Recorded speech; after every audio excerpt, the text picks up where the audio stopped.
Sir నమస్కారం sir. నమస్తే. Sir NTR గారి 'దేవరా' సినిమా ట్రైలర్ రిలీజ్ అవ్వగానే ఒక నెగటివిటీ ప్రచారమైంది. కొద్దిగా ట్రోలింగ్ జరిగింది. ఇదంతా ఎక్కడి నుంచి జరుగుతుందా అని చూస్తే అప్పుడు నందమూరి అభిమానులు కానివ్వండి, లేకుంటే టీడీపీ హార్డ్‌కోర్ ఫ్యాన్స్ వీళ్ళే విమర్శలు ఎక్కువగా చేస్తారు. ఈవెన్ కొంత సోషల్ మీడియా ద్వారా ఈ సినిమాని ఫ్లాప్ చేయండి అని చెప్పేసి కూడా పిలిపిచ్చారు.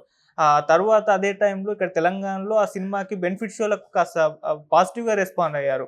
మరి ఏపీలో చూసుకుంటే మరి బెనిఫిట్ షోలకు పర్మిషన్ ఇస్తారా? టికెట్ రేట్లు పెంచుకునేందుకు పర్మిషన్ ఇస్తారా? ఇవ్వరు. ఈ సినిమాకి ఫ్లాప్ చేయడానికి ఒక కుట్ర జరుగుతుందన్న ఒక చర్చ అయితే జరిగింది సార్. కానీ ఇప్పుడు కట్ చేస్తే కూటమి ప్రభుత్వం ఎన్టీఆర్ గారి సినిమాకి టికెట్ రేట్లకు అండ్ బెనిఫిట్ షోలకు పర్మిషన్ ఇచ్చేసింది. మరి దీన్ని ఏ విధంగా చూస్తారు? మరి టికెట్ రేట్ల పెంపు పైన మీ ఒపీనియన్ ఏంటి సార్? టిక్కెట్ల రేట్లు పెంపు అనేది కరెక్టా కాదా అనే విషయంలో ఒక నిశ్చిత అభిప్రాయం ఉంది నాకు. అవును. టిక్కెట్ల రేట్లు పెంపు ద్వారా మొదటి రోజు సినిమాకి వెళ్ళేవాళ్ళు ఎవరు? అభిమానులు వెళ్తారు. ఎవరి అభిమానులు వెళ్తారు? హీరో గారి అభిమానులు వెళ్తారు. అవును. అలా మొదటి రోజు మొదటి షో చూడాలని ఉత్సాహంతో ఉరకలెత్తేటువంటి అభిమానుల గొంతు కొయ్యటం ఇది.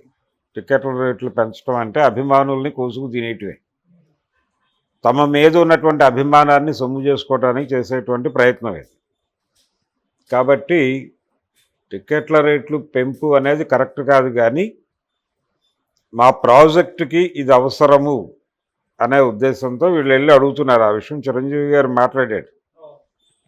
మేము అంటే భారతదేశం గర్వించే లెవెల్లో సినిమాలు తీస్తున్నాము, మేకింగ్ చాలా పెరిగింది, విఎఫ్ఎక్స్ ఇవన్నీ చాలా చేస్తున్నాము, రకరకాల హంగులు వచ్చాయి, కాబట్టి బడ్జెట్లు విపరీతమైపోయినాయి, టిక్కెట్ల రేట్లు పెంచి తీరాలి, కన్సిడర్ చేయండి అని ఆయన మాట్లాడాడు. కాబట్టి ఆ యాంగిల్లోనే ప్రభుత్వాలు కూడా అంగీకరిస్తున్నాయి, టిక్కెట్ల రేట్లు పెంచుతున్నారు. టిక్కెట్ల రేట్లు పెంచడం మాత్రమే కాదు, వీళ్ళు వేసుకునేటువంటి ప్రీమియర్ షోస్కి పర్మిషన్ ఇచ్చారు. దాంతోపాటు డైలీ 5 షోస్ వేసుకోవడానికి కూడా పర్మిషన్లు ఇచ్చారు. దీనికి ఆయన థ్యాంక్స్ చెప్తూ ట్వీట్ చేశాడు చంద్రబాబు నాయుడు గారికి ఎన్టీఆర్. దీనికంటే ముందు వరద బాధితులను ఆదుకోవటానికి ఆయన సినిమా పరిశ్రమ నుంచి విరాళాలు ప్రకటించినటువంటి మొదటి హీరో ఎన్టీఆర్.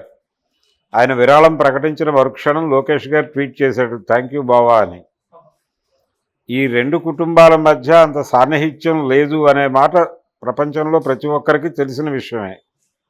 ఎన్టీఆర్, కళ్యాణ్ రామ్ వీళ్ళిద్దరూ కొంచెం అంటే సీనియర్ ఎన్టీఆర్ ఫ్యామిలీకి అలాగే తెలుగుదేశం పార్టీకి కొంత దూరంగా ఉండాలి, కొంత ఎడంగా ఉండాలి అనేది అనుకుంటున్నారు అనేది ఎస్టాబ్లిష్ అయిన ఫ్యాక్ట్.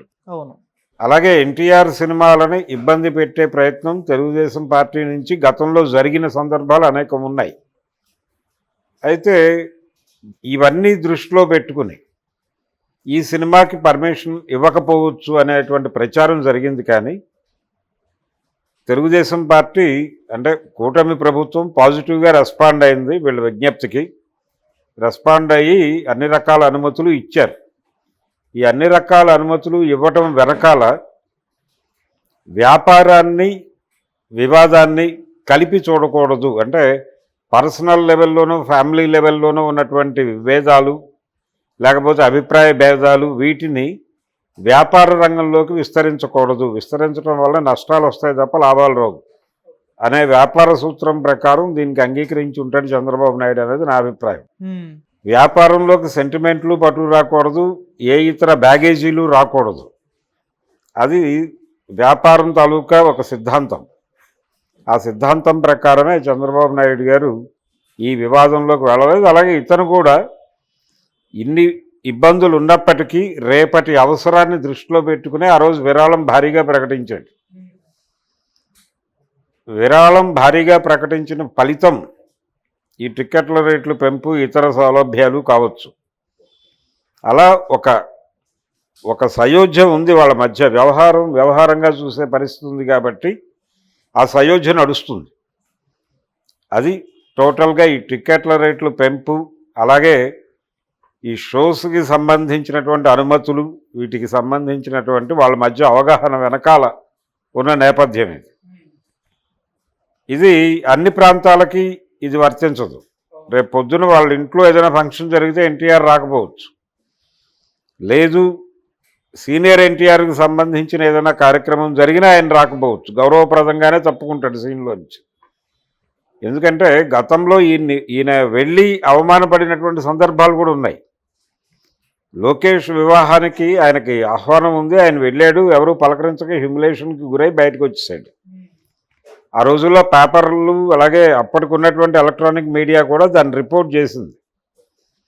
ఆయన సడన్గా వెళ్ళిపోవటం అనేది, కార్యక్రమం నడుస్తుండగా వెళ్ళిపోవటం అనేది రిపోర్ట్ అయ్యింది ఆ రోజున. కాబట్టి విభేదం విభేదమే, వ్యాపారం వ్యాపారమే అన్న పద్ధతిలో చంద్రబాబు గారు మొత్తానికి దేవరికి ఒక క్లియరెన్స్ అయితే ఇచ్చాడు. ఎలాగూ అనుమతులు వచ్చాయి కాబట్టి డెఫినెట్గా టికెట్ల రేట్లు పెంపుకి వాళ్ళు అనుమతి ఇచ్చారు కాబట్టి ఓపెనింగ్స్ ఎలాగూ ఈ సినిమాకి బ్రైట్గానే ఉంటాయి. ఇమేజ్ కావచ్చు, ఇతర వ్యవహారాలు, RRR తర్వాత వస్తున్నటువంటి సినిమా ఎక్స్పెక్టేషన్స్ ఉన్నాయి. కనిపించకుండా స్ప్రెడ్ అవుతోంది దేవరా ఫీవర్ అనేది, విజిబుల్గా లేదు కానీ అది సర్క్యులేషన్లో ఉంది. ఒక నిశ్శబ్ద విప్లవం లాగా సినిమా కలెక్షన్ల సునామీ సృష్టించేటువంటి ప్రమాదం కూడా ఉంది. అందుకని ఎన్టీఆర్ ఒక మాట అన్నాడు, ఈ సినిమా రిలీజ్ అవుతోంది అంటే నాకు చాలా టెన్షన్గా ఉంది అని. అంటే అంత టెన్షన్ ఎందుకు కలిగిస్తోందంటే హోప్స్ విపరీతంగా ఉన్నాయి ఆ సినిమా మీద. ప్రమోషన్కి సంబంధించి ఒక విచిత్రమైన వ్యూహాన్ని అనుసరించారు వాళ్ళు. ఎక్కడా అనవసరమైన హైప్ వైపు తీసుకెళ్లకుండా ఆడియన్స్కి ఏది తెలియాలో ఎంతవరకు తెలియాలో అంతవరకే చెప్తూ నడిచింది ప్రచారం అంతా కూడా.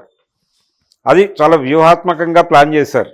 అది వర్కౌట్ అయ్యి రేపొద్దున బాక్స్ ఆఫీస్ దగ్గర ప్రతిఫలించి మంచి వసూళ్లు చూపించేటువంటి ఛాన్స్ అయితే ఉంది దేవర సినిమాకి. ఓకే.